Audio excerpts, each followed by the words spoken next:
Bueno, pues si hablábamos de... perdón. Esto es el directo.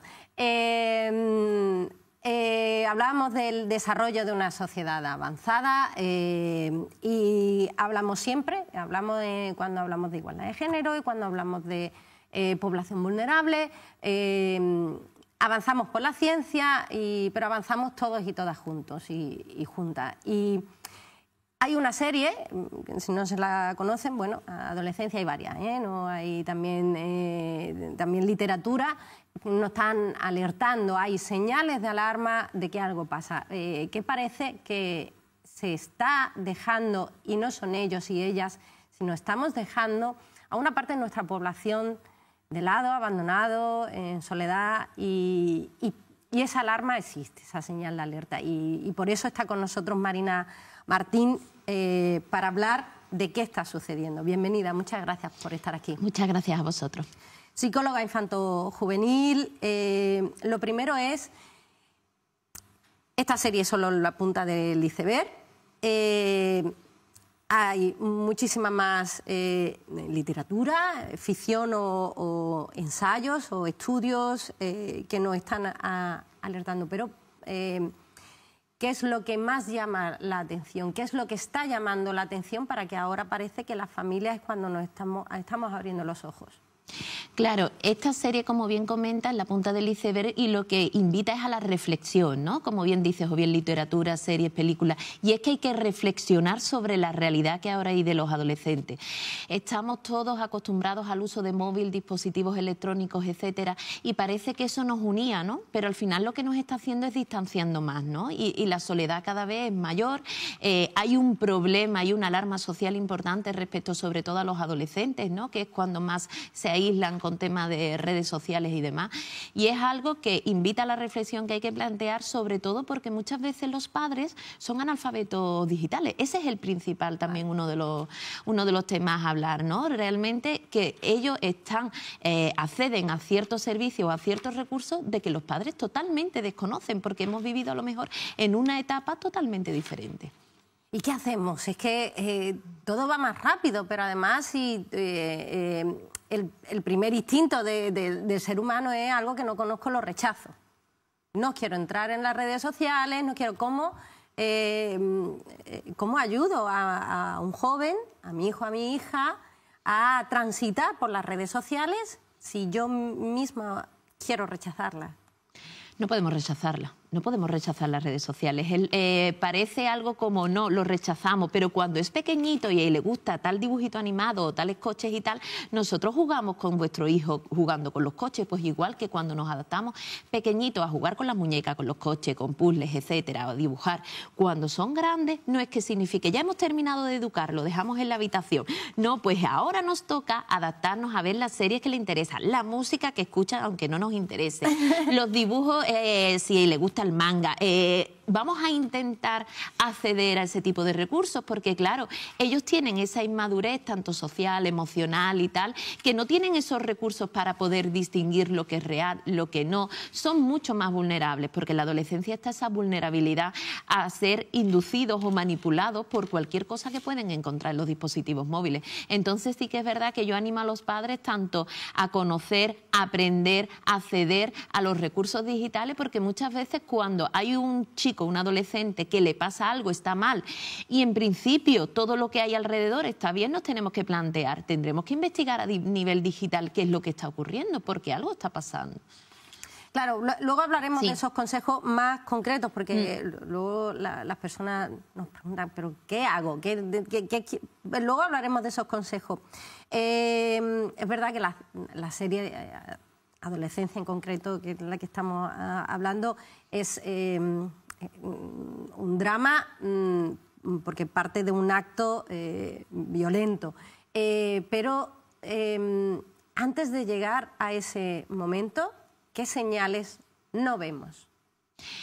En la serie, sin hacer spoiler, se habla de la responsabilidad de lo ocurrido, ¿no? De quién es el responsable de lo que ha ocurrido, que es un poco esas señales que planteas antes. Esas señales es esos padres que no están atentos y ese niño se aísla. Es la sociedad que estamos fallando en cuanto a filtrar qué tipo de acceso pueden acceder los adolescentes.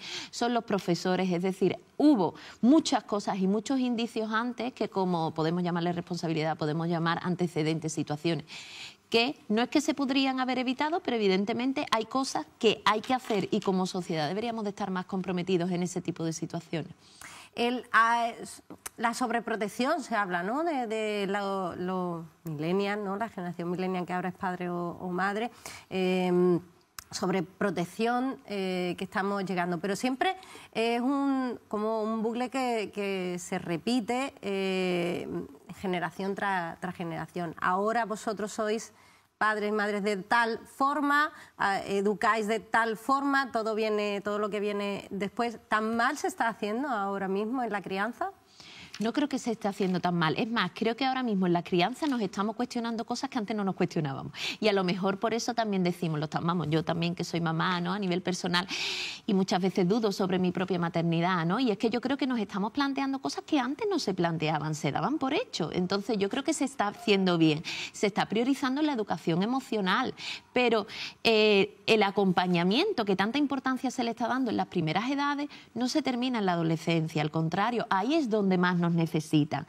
Y cuando pensamos que necesita su espacio, pues a lo mejor no. Tenemos que estar encima de ello. Entonces ese acompañamiento debe mantenerse, por supuesto. Claro, es que ahí hay una clave, podríamos decir, cómo equilibramos supervisión y privacidad de los hijos e hijas en el entorno digital. Es complicado, pero yo creo que es muy importante la confianza y la comunicación en la familia. Y que eso es algo que no surge con 15 años. Eso, porque esperamos que con 15 años... Y que también partimos de la idea de que lo normal es que un chico o una chica de 15 años no le cuente todo a sus padres. Es lo normal.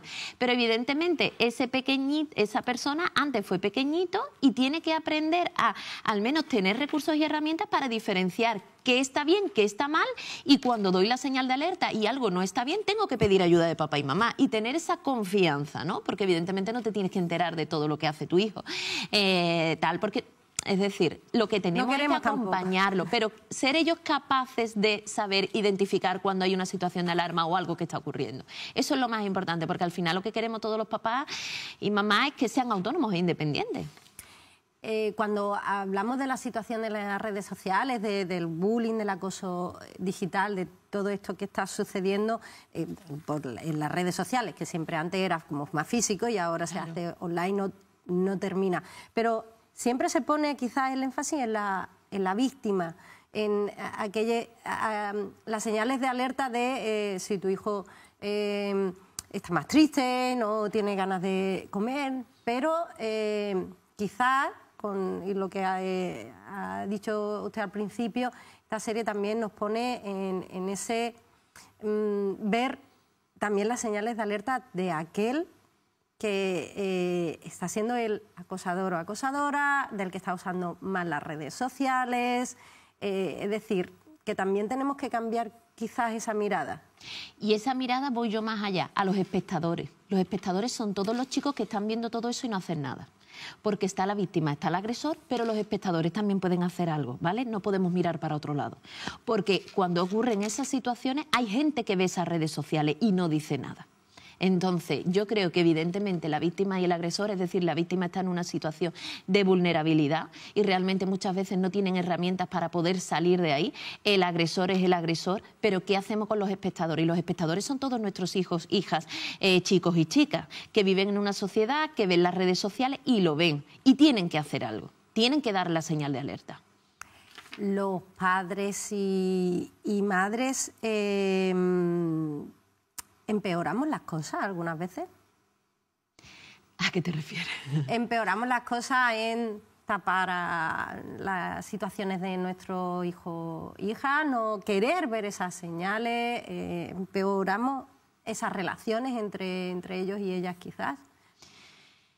Evidentemente, si hay una dificultad y un problema, no podemos mirar hacia otro lado. Esa es la realidad. Es decir, mirar hacia otro lado pues no nos hace que ese problema desaparezca. Entonces sí que es verdad que evidentemente hay que afrontarlo y que además tenemos que enseñarle a nuestros hijos que lo que hace tiene unas consecuencias. Y evidentemente creo que, es decir, esa responsabilidad y tal, el mirar hacia otro lado, sobre todo, por ejemplo, podemos pensar en padres de situaciones de agresión, pues evidentemente no lleva a ningún sitio. De todas maneras, el agresor, como planteábamos antes, ¿por qué ha llegado esa persona a ser un agresor? No todo, es decir, llega y es un agresor. ¿Qué papel juega la educación digital en la prevención de riesgos asociados a las redes?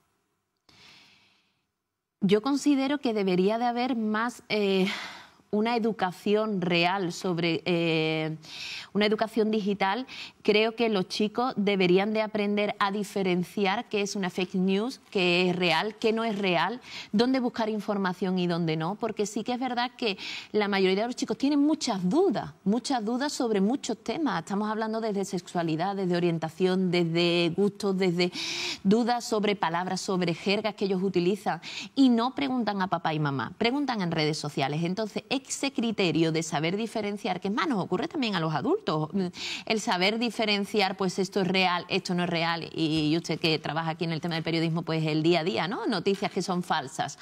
Pues imagínase en una persona en la que realmente pues piensa dentro de lo que es la propia adolescencia de estas cosas a mí nunca me van a ocurrir, tiene como todo lo que me ocurre a mí es diferente a lo que le ocurre al resto, es decir, tiene ciertas ideas que son propias de la adolescencia en un mundo en el que no saben utilizar las redes sociales, no saben utilizar la búsqueda de información y creo que necesitan una mayor educación en ese ámbito que se puede plantear, tanto a nivel educativo, centros educativos, que cada vez se está haciendo más, a nivel de familia, pero claro, a nivel de familia, los padres deben saber utilizarlo.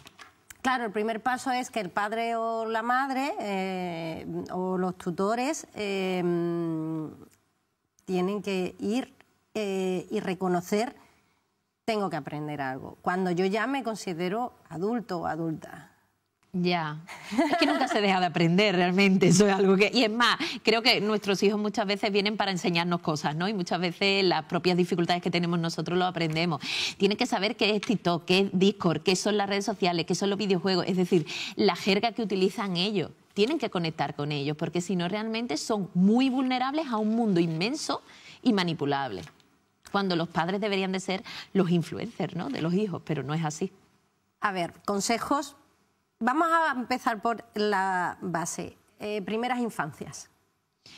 Primeras infancias, una educación emocional, eso es fundamental, ¿vale? Porque cada vez se está haciendo más, pero los chicos deberían cada vez más saber expresar sus emociones, qué es lo que le ocurre, qué no. No está mal que llore, no está mal que diga que se encuentra mal. Yo siempre lo reitero y hasta la saciedad, la expresión emocional, eso no es solo el niño lo va a expresar, los padres deben de ser modelos positivos de eso y decir, no, es que yo no quiero que mi hijo me vea llorando. No, si te tiene que ver llorando es lo normal. ¿Vale? Entonces, validar sus emociones y facilitar la comunicación y crear un clima de confianza. Eso es fundamental. La comunicación, ¿qué es la comunicación? Pues que no haya secretos en casa. Evidentemente siempre va a haber temas que son más de adulto o no, pero en la medida de lo posible, mira, pues a mí me ha ido el día así, a ti cómo te ha ido... Situaciones de encuentros sociales en las comidas, situaciones en las que se puede hablar, ¿no? Que hay veces que con el trabajo y con todo ese tipo de situaciones que no lo hay. Es que no es tan importante, ¿no? Yo llevo toda la tarde con tu hijo, pero ¿qué tiempo de calidad has pasado con tu hijo? ¿Vale? Porque a lo mejor has estado poniendo lavadoras, has estado recogiendo, tal. No es tanto la cantidad como la calidad del tiempo que se pasa con los hijos. Y eso es fundamental, escucharlos. ¿Vale? Que yo estoy diciendo como cosas muy obvias, pero que pasan desapercibidos a lo largo del día. El sentirse escuchado es fundamental, porque después llega la adolescencia y muchas quejas de muchos adolescentes no me escuchan. ¿Vale? Y eso es algo que surge después, pero que debe de ir creciendo y evolucionando. Y ese acompañamiento de he hecho algo mal y te echo una bronca y un súper castigo. No, espérate, vamos a hablar de ello. Yo muchas veces le digo a los padres, vamos a poner cara de póker, tendrías ganas de... pero vamos a poner cara de escucha. Porque muchas veces como no le digo nada a papá, mamá, porque me van a echar una bronca, evidentemente va a tener sus consecuencias, pero también hay que aprender a hablarlo. Volvemos a lo mismo, no podemos enseñar una cosa si nosotros no lo hacemos. No podemos enseñar que nuestros hijos sean comunicativos si nosotros no lo somos con ellos. Somos modelos y eso no lo podemos olvidar en ningún momento.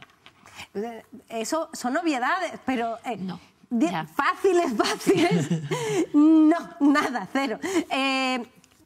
Seguimos con primeras infancias, adolescencia o preadolescencia, porque es cierto que hablamos ya de que también nuestro ritmo de vida ha acelerado un poco esa llegada a la adolescencia. Supervisión. Es importante saber en qué entorno se encuentra nuestro hijo. Es decir, ya no estamos hablando de una supervigilancia, pero el entorno, el saber con qué niño se relaciona, con qué no, que yo muchas veces le digo a los padres, invitarlos a casa, por favor, que sepáis con quién se relaciona vuestro hijo. Porque sí que es verdad que llega un momento en que ellos se separan, ¿no? Pasan papá y mamá de ser idolatrados a papá y mamá uno más, ¿no? Y ahora yo idolatro a mi amigo. Entonces tenemos que saber quién es su amigo. Entonces... No significa que seamos los mejores amigos de nuestro hijo, ¿no? Pero ese acompañamiento, esa supervisión, eso de intentar que no se aísle casa, muchas veces el ordenador incluso en el salón, no tiene por qué estar en su habitación. Intentar propiciar actividades, nos vamos de viaje, bueno, pues vamos a buscar qué cosas le gusta a él, vamos a compartir momentos. Parece algo cualitativamente diferente, pero realmente es acompañar, estar presente y escucharlo. Porque ellos mismos tienen mucho que decir y no invalidar, no, como tú eres pequeño, tu opinión merece menos o tu opinión no. Su opinión es tan importante y además no podemos enseñarle que cuando él expresa esa opinión está invalidada, porque entonces ¿cómo va a defender su opinión y qué tipo de adulto va a ser? Porque estamos creando un adulto, estamos creando una sociedad y eso no se nos puede olvidar. Y hay veces que los papás tenemos una responsabilidad, tanto los educadores como... somos muy responsables de la sociedad que tenemos que crear. Bueno, sí, tenemos una gran responsabilidad que quizá eso habría también que los padres y madres no solo cursos de educación digital, sino de educación, sí, acompañamiento hasta... Educación emocional, de comunicación y demás. Y ahora consejos prácticos en tanto redes sociales, pantallas y demás. Vamos más a lo concreto. Llegada del móvil, por ejemplo, un tema muy polémico. Ahí. Hay que plantear hasta qué punto, por qué tu hijo necesita el móvil y qué tipo de madurez tiene tu hijo, porque muchas veces se establece una edad, no es establecer una edad, es establecer qué tipo de madurez, qué tipo de responsabilidad tiene tu hijo, para qué necesita el móvil, ¿no? Porque hay veces que sale antes del cole y tiene que ir camino a casa y tiene que estar localizable en algún momento, necesita un dispositivo móvil, aunque hay siempre alternativas. Cuando llega el móvil, plantearse para qué y si vuestro hijo realmente es responsable. Yo soy partidaria de que cuando llega un móvil con un control parental, evidentemente. Esto es algo que muchos padres no saben cómo acceder, cómo colocarlo y tal, pero porque ellos tienen que aprender. Es decir, igual que cuando empiezan a andar, tú no lo levantas y el niño se tira y esperas que lo haga solo. Entonces, tenemos que acompañarlo en el tema de las redes sociales.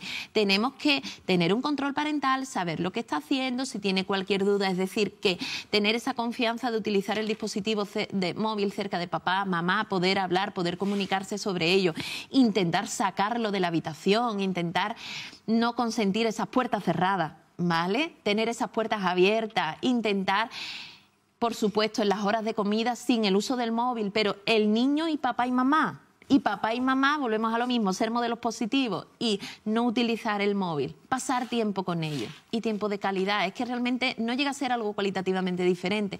Hay veces como que se nos hace una montaña y es como, no, él no deja de ser vuestro hijo pequeñito, pues se ha hecho grande, ¿vale? Sus necesidades son diferentes, pero realmente lo que quieren es que papá y mamá estén acompañamiento, tener ese acompañamiento, tener esa seguridad, ¿no? Porque están en un momento de muchos cambios, de mucha incertidumbre, ¿no? Que todos hemos vivido como adolescentes y tenemos que acompañarlo. Ay, qué difícil. Ya. Qué pena. Los móviles fuera de la mesa. Sí. Móviles por la noche fuera de los cuartos. Por ejemplo, fuera de los cuartos, y si se pone un control parental adecuado, se corta el móvil durante, porque el descanso es fundamental. Y evidentemente con un control parental, por ejemplo, se puede saber, es decir, no significa que los estéis vigilando, pero se puede saber en qué tipo de redes sociales se ha ido metiendo. Y al menos ahí poder formarte y aprender sobre ese tipo de dispositivos. Y si conocemos los amigos, pues también podemos estar a la mínima de una señal de alerta si algo está ocurriendo, ha habido un cambio en su estado de ánimo, ha ocurrido algo o algo está pasando. Y, por supuesto, cualquier necesidad, duda, alguna señal o gestión de emociones personales, también los padres y las madres, a un profesional. Por supuesto, porque evidentemente la crianza no es fácil. Hablamos de crianza de niños sin dificultades, pero evidentemente cuando los nenes además tienen dificultades todo se complica y evidentemente cada vez más se está normalizando la ayuda en la salud mental de forma afortunada, aunque todavía hay muchos tabúes, y es más, hay muchos tabúes en la adolescencia, porque son los adolescentes los propios que tienen como ciertas etiquetas y cierta residencia a ir a un psicólogo, ¿no? Entonces, a la mínima señal de alerta, si el adolescente no recibe la ayuda, incluso los papás pueden empezar a acudir a consulta para recibir esa ayuda en la crianza, ese acompañamiento, porque evidentemente intentamos criar, pero muchas veces romper cadenas de modelos de crianza que no hemos vivido. Entonces vamos un poco a ciegas. Entonces es importante ese acompañamiento. Y en redes de apoyo, que no tienen que ser las familiares. Totalmente. Siempre. A nivel social y demás, evidentemente también aporta ese desahogo, ¿no? Esa forma de comunicación, esas estrategias, ¿no?, que utilizan unos y otros papás y que pueden ayudar perfectamente. Eso también es fundamental.